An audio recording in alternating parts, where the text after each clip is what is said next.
I even have a boss in my previous job. He was driving a S3, a Audi S3, when we met. After some time of talking about investment, talking about living below your means, that manager, after some time, he came with a Datsun Go, and then he had sold the Audi S3. Serious? And then that's when he bought a property around this area. A bit of a more personal one, eh? So like with all these exits you've acquired and clearly the hard sacrifice you've made for it. So like one day if you meet a partner and you're like, okay, now it's time to settle down, what happens? Do you like now share these assets? Do you hold them, or does it make you only want to meet somebody that has a similar mindset, that has also maybe built something? No, I think it will be so great to meet somebody with the same mindset. Not necessarily to say they have built the same kind of things or they have properties, but just to have the same mindset so that when we are going forward, we don't have problems. When we are talking about saving with somebody, it's somebody who can understand really it's important because of this and that. But in terms of marriage, if today I was going to get married, I would say let's go with the one which says whatever you found me with, it's mine. And then what we do, it's ours. Because everything that I have, we are going to use it to get what we will have. So it's already an advantage. This is funding for what we are going to have. So it's not like, they are not getting anything, because we are still going to work and we are still going to get more things based on all this that I've already acquired. 100%. I asked that because on one of your videos that I saw, it says women can do it themselves. So when you say that, like, what do you mean? You mean like, obviously the society we live in, it's more perpetuates men working harder, men making more. But in actual life, when you're like in school and in industry, you realize that there is actually not a difference between what men and women, or how smart they are. You know, it's more the society that puts one up and brings the other one down. But for you, what in that video, what are you addressing mainly? That one for me, it was about advising women to say they can be able to do whatever we are doing. So there's nothing which they are immune to. They can be able to do everything that I'm also doing. And then again, I've realized in this time now, for most women, I feel like if they can just get a partner that has achieved, they feel like this is an achievement. I've achieved something. Just to sit in somebody's car and to go into his house and spend the weekend there and take pictures, you feel like I've achieved. Whereas I feel like you can do it yourself. This is where we have to come and empower women to say they have to be the one out there to also invest in different kind of things. Even this property market, they have to venture into it, because there is a lot of advantages and there's a lot of benefits for women, and there's a lot of institutions which are helping women to be on that level. So if they can use that advantage to make something out of themselves, because usually when you rely too much on somebody, it comes to a stage where they can even abuse you and you can't do anything because you are scared of losing the benefits that you have been getting through them. So you stay in an abusive relationship, and there are so many things which are happening, but you can't do anything because you are dependent on that person. 100%. So we are trying to say women must stand up for themselves. The moment you are standing up for yourself and you are investing, you will be able to even know your worth. You will be able to walk out when situations don't suit you, and then you should be there on this investment. When we hear about things where this woman, she's the first woman to do this, she's the first woman to develop this, those are the kind of reports we want to hear, where women are out there and doing something for themselves. 100%. I couldn't agree with you more. And we also look forward to a time where there will be no more first woman, just be normal, whether it's a man or a woman. Because what I believe is that there's no escaping the fact that if somebody's doing something for you, they have a certain power over you. You understand? So now, in a society where on the surface it looks like men get more opportunities, and it's true because men are already in some positions. It's easier maybe because next thing a guy that's applying for a job, you guys have met at a party or have met wherever. Those things do happen. But there are institutions that are trying to uplift women. There are funding structures that are more accessible for women. BE favors women. There are a lot of things that favor women.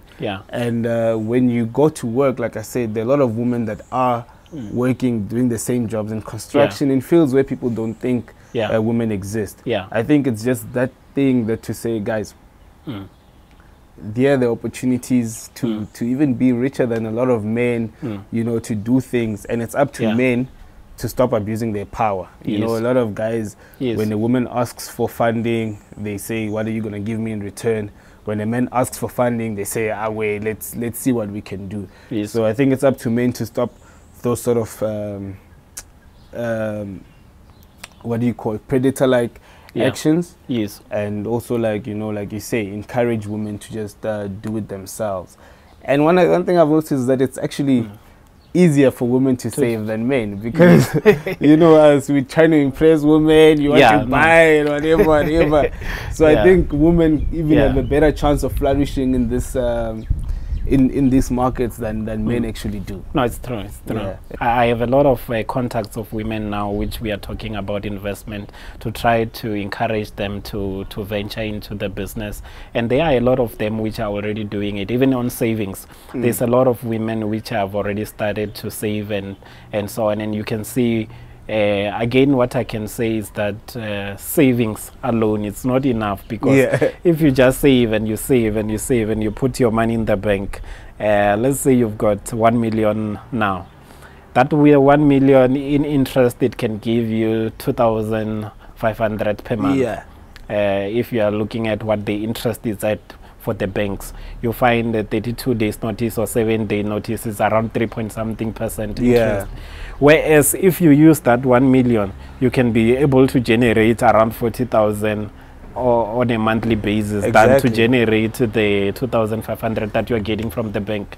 And it's money people have in the bank. I remember I was talking to my father about it, not to out his business, but I was like, yo, if you go, my father recently went on pension, and I'm like, the money that you have in the bank, if you put in property, it's still the same money, except now it's giving you money back every month. Because the thing that stops us from going to property at an early stage, like you had to work first, in your 11th year of work you went into property, is because you had to spend that money saving. But by getting a pension or winning the lottery or whatever, you've skipped that 11 years of saving. You are right. Now you can just put it down, eliminate that interest that we struggle with. Because like now, if I buy a property for investment, I have to deal with the interest, I have to deal with the levies, with the bond. If you have money saved up from an inheritance, from a will, from whatever, you can skip past the interest, put that money down, start earning from it, and all you have to worry about is putting a little bit aside for the levies and all of those things. It's true. You had a great advantage if you have money saved up or money that you've gotten somewhere. But the bank is definitely not the place to put it. But I see that you still have a lot of money in your bank account. But that's for a certain purpose. It's for a certain purpose. Whenever I save, it's because I have a goal. Maybe I tell myself for 2021, I'm only saving this money so that in 2022, I can be building more bachelors.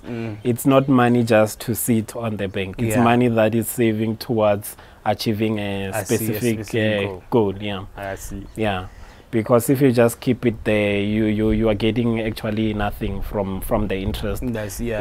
So it's better to use it and put it in property. It's better for me next year to say I don't have money, but I know that my money is in property, and that property is gaining value each year.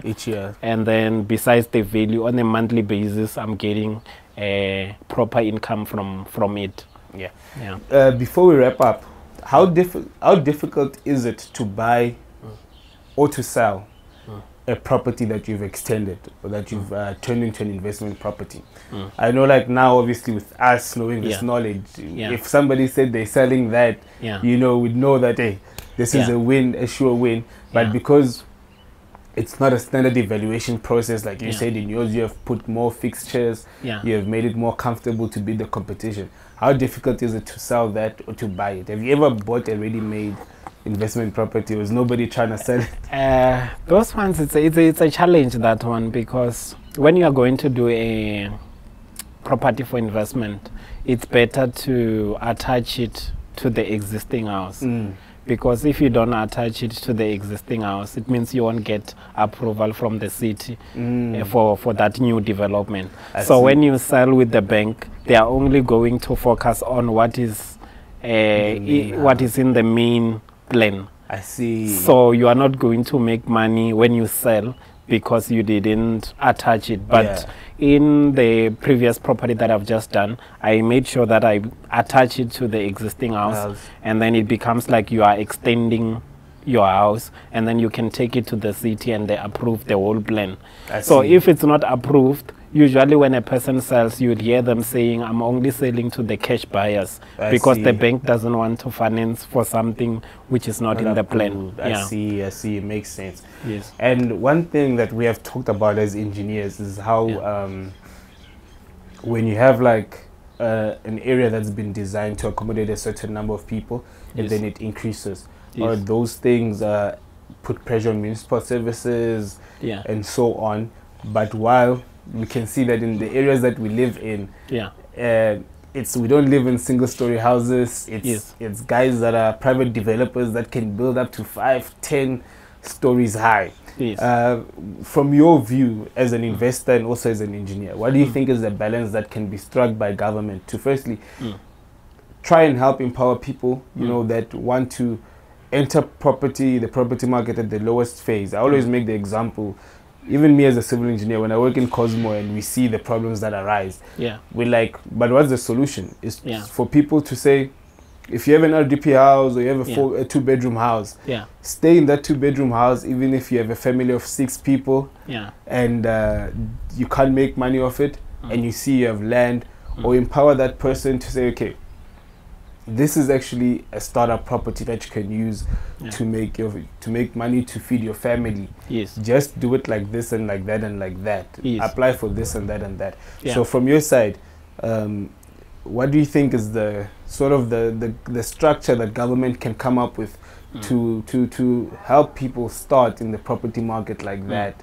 You know, the same way, so that you don't find the townships being overrun by private developers that are already making money in urban areas. I would say the first thing will be to make sure that the system on the ground, when you are doing a new development, it's over-designed so that it can cater for any other things that can happen, because most of them, the problem is the system. The system was not designed to carry that capacity. So at the end, it becomes a problem when everyone is building a rental house, and then so it's better to have bigger system at first, and then it can be good because most of our people, especially now during COVID, they've lost their jobs. So it can be good if we make it like legal to say you can have back rooms outside there, and then this is the guidelines to say you cannot have more than this, or you can have this, looking on the system, or it can cater for such things. So it can be a good one to give approval to the township people to do such business.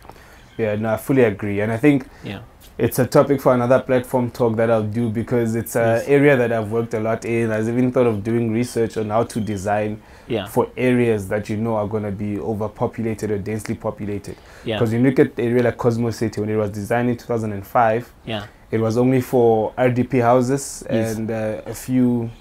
There was many RDP houses, and then some guys would get standalones, you know. But in the reality of our country, and even with guys like the EFF saying open up the borders, you know, which it's one Africa, you can't stop that. So we can't keep saying, hey, we can't keep being caught by surprise every time. It's clear that our people need accommodation. Our people want to be in the city where they can work, And because of apartheid and historically, the only areas that people can live in to work close by are the townships. And that's not something that we've made for ourselves. It's historically our government couldn't fix it then. So now, instead of saying there's a problem, we can use it to empower our own people, to almost get them started in the journey and in the market. No, it's true, because again, what I can talk about, it's for us who are doing that kind of business, we have been receiving a lot of knock because of the system failure. Like for me, I've realized that in all my houses which are in the townships, I have to have things like solar, because you find you've got other problems like electricity. It's always cutting and so on, and then you have to have those other additional things you can think about to say, maybe I must have solar geysers, maybe I must have generators, such things, so that it can make it easy for you and your tenants. Exactly, you're 100% right. Because I heard a guy from Eskom talking on Power FM the other day, talking about why electricity cuts. But we do need solar energy anyway. And with water, we need to start using reusable water. So we can't rely on the system with all the water. So I think it can be a wake-up call to, like you're saying, instead of looking at it as a problem, it can be an opportunity to say, but if we tell people that if you're going to build, you have to budget for a solar system. It's mandatory, otherwise it's not allowed. You have to have a grey water system, a toilet that flushes in 2 separate ways, those type of things. That you sort of solve the problem, and then you can enforce those laws, which are more enforceable than saying don't do it at all. Because that's not gonna happen. But in closing, I think one thing I wanted to discuss quickly that we can just touch on, and it also goes with the whole interest thing. Do you still feel like people should buy property as soon as they start working? Is there a time where you should be renting and eyeing out the right property that you want to live in? Or what would be your advice in terms of buying? My advice will be to say you must do it in a proper research. Don't just jump and go and buy, because there's a lot of bad investment outside there. There's a lot of houses which somebody has realized, or no, the house that I'm having, it's a bad investment. I want to get rid of it. So if you just go and buy without proper research, you can end up with a bad investment. So you still have to do a proper investment, check the area, check the demand, check other things like rates and so on. Before you invest, check that the stand is big enough for you to build extra rooms, because some rules are like, some places they have rules to say you can only build 40% of the stand size. So you'll need a bigger stand if you want to build proper things which are approved by the city. So, but my advice will be to say buy early, but do a proper research, because when you buy early, you are buying cheap. So one of my houses that I bought in an estate, it was a new development. They started last year, September, around here in Joburg. I bought it for 1.3 million. It's a 3-bedroom house with 2 garage and 2 toilets, 2 bathrooms. And then it was around 500 square meters of the stand size. I bought that last year, September. I went there last week to check. I had somebody saying the prices have changed. When I arrived there, I realized the same house, but now it's coming with a smaller stand, with a 300 square meter. Still the same house, 3-bedroom, 2 garage, 2 bath, which I bought for 1.3, but now it's 1.8 in a estate here. I don't know, in a Lion Pride estate, which they've changed the prices. So the moment you buy early, you are buying cheap, which means the person who will come and buy for 1.8, you are getting the same house, but this person has a smaller stand, but they are paying more than you, maybe with 3,000 or 4,000 extra. Which means already you have made 500,000. Already you have already made 500,000 before. Because that stand is even smaller. Yes. Wow. You're right. So it's always research and early entry. Yes, it's better to buy early, so that you can, even if you are not putting extra money on that property, you can finish it early and you can be able to do other projects. I see. But from your side, with all that you have accomplished so far, and I can see that, you know, the future is very bright. What are your longer goals? What do you aim to achieve from your side and also the side of the business as Invest RSA? Okay. Now, I believe that when you start a business, you have to start small. So for me, I feel like this is small beginnings. That's where this is still the small part. That's where I'm starting small. And then that's when I will advise somebody who's maybe you want to do a restaurant. Yeah. To say, don't look forward to getting like a shop maybe in Mall of Africa. Yeah. You must just go to a township, get a place where you can afford, and then start your restaurant there. It's just small beginnings. It doesn't mean you're going to end up there. Even for a saloon, don't wait until you can afford. Because there's a lot of people who are just waiting because they want to start fancy. And then the problem is that the moment you are waiting, you might wait forever. But the moment you start to deal with the challenges of that business. And then you are able to overcome them early. And then you can move forward. In the near future, you will get that spot in Mall of Africa and you can be able to grow your business. So for me, I feel like township, it's where I'm starting my business, but it doesn't mean I'm only going to be focused on the township going forward. I will move to urban areas, but I will be buying bigger stand and doing bigger projects there. And then the other thing that I look forward is to do motels. One of them is to do a motel maybe around Venda there, just to get a plot and you build those rooms. So there's a lot of things which are on my mind, which I'm looking forward to, but the township, it's giving me that revenue which will enable me to do the other things that I have in mind. Yeah, to make your money grow. Yes. That's beautiful, man. That's beautiful, man. So I was lucky enough to find you through school, through WhatsApp. But how do you like people who now maybe will hear about you and invest? How do they get hold of you? They can contact me on social media. On Instagram, it's Percy _Singo.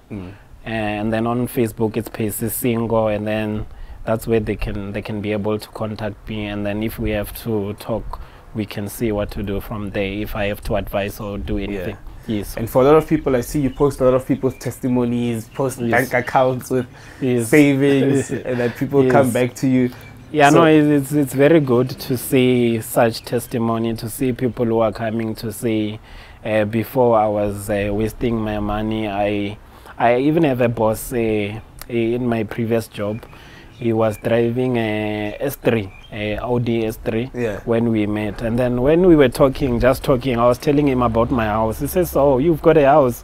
Yeah, no, I've got a house. He says, "No, he doesn't have a house." He was my manager. Yeah. Then one of the things that surprised me, after some time of talking about investment, talking about living below your means, it doesn't mean if I'm a civil engineer, I must go and get a GTI today. I can drive a small car, but I know that the savings that I'm saving can buy maybe 3 or 4, 3 GTI. You can buy 3 GTI with your savings. So it doesn't mean you have to go and buy expensive and live an expensive lifestyle. So that manager, after some time, he came with a Datsun Go, and then he had sold the Audi S3. Serious? And then that's when he bought a property around this area. Yeah. Wow. Yeah. So it's good to hear such testimony where people are taking whatever you are saying and they are implementing it. Because some, they can just clap hands, they can just congratulate you, but you don't see anything that is happening. So when you see that change, it becomes so inspiring. You know, and it shows you that you're making a difference beyond your own. And it's not that just that person's life, it's their family. They're also going to teach other people. Yes. Yeah, I always say when we talk about this investment, I don't charge anyone to advise them or to assist them. So we do it for free, and I don't take any money from anyone. So it's not going to benefit me so much. It benefits you, the person that I'm advising. It's you who knows the struggles that you are going through financially. It's you who knows, if I'm misusing my money in 2 weeks' time, I don't have anything. I have to be calling friends to say, send me this, send me this. You are the one who knows the struggle. And then if you take the advice, they are going to help you to deal with your own struggles. It's not like I'm saying give me money and then I will help you. We are doing it for free just so that people can be financially free. 100%, 100%. Yes. Although as we grow, we must start, because the more you invest, the more people you reach, the more people get help. But that's a topic for another day. But yeah, man, I appreciate very much you making the time to come out here. I think the conversation will help a lot of people just as much as I found it beneficial. A lot of people will find it beneficial.